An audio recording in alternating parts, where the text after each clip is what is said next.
for the most part, have subscription-based software programs, and that's how do you make enough money to build a team when you are getting X amount of dollars per month, and you don't get it all up front like we were getting in the earlier days. But there's solutions for that, because we've had competitors come up that have subscription but have other ways of getting some of that revenue. If there is a way you can find to sell each account that you are able to close something that's $3,000 to $5,000, or hopefully more. But if you can get something like that, if you can find a product market fit, or something that's valuable enough that people will spend that kind of money, then you'll actually be able to hire people. You'll actually be able to build a team. You will be able to bootstrap and build your company to a point where investors will be coming to you.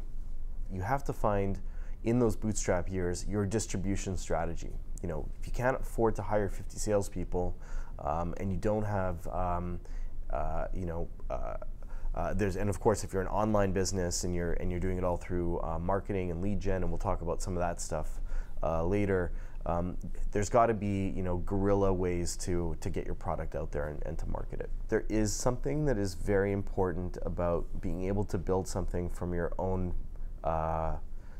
funding, your self-funding, that gives the business integrity and that gives you your own DNA, that when you're early, an investor can really, really influence you to the point where it's too much influence over your destiny, and you can get pushed this way and that way when there's a news item or a trend or somebody in your space that's doing something, if you don't know who you are. And the best way to know who you are is to be independent for as long as you can be. I would recommend now that 7 years is a long time. I don't know if I would repeat that scenario of trying to do it without investment for that period of time, because investors also have a really good influence on your business in terms of being able to professionalize your business with management, and there's lots of value add. In fact, the first year we had our investment, we didn't spend a single dollar of the investment. We just basically had weekly meetings, and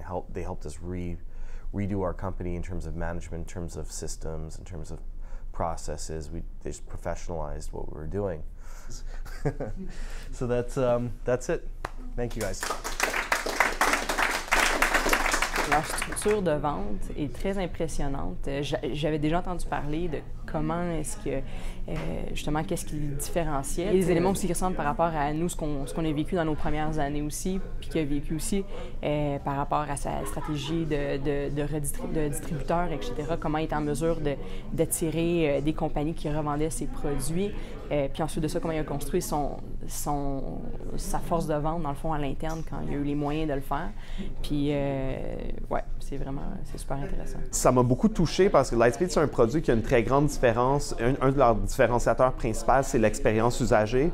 J'ai beaucoup aimé son commentaire quand il parlait de la vision du produit qu'ils ont essayé de faire comme iTunes pour que les gens... Ils ont consumérisé un produit qui ne l'était pas. Puis avec Walrus, c'est beaucoup ça qu'on fait. Puis la réponse est très, très positive.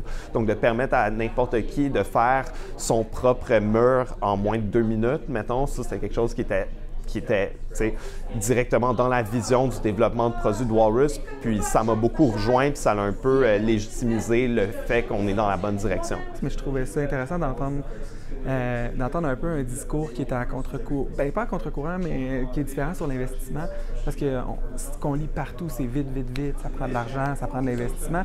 Fait que d'avoir quelqu'un qui ralentit ça, c'est intéressant, puis qui nous parle de l'importance d'aller vraiment s'assurer qu'on a le bon produit, la bonne marque, puis qu'on peut justement négocier pour la vraie valeur des choses. Toute la question de la culture d'entreprise qui s'incarne au début, ça aussi c'est important, je trouve, parce que souvent on va se dire, quand on va devenir plus gros, on formalisera des valeurs, on formalisera une vision, mais dans le fond, si on commence pas maintenant, on prend des mauvais plis, puis on sort. Fait que c'est un bon rappel, en fait, je dirais.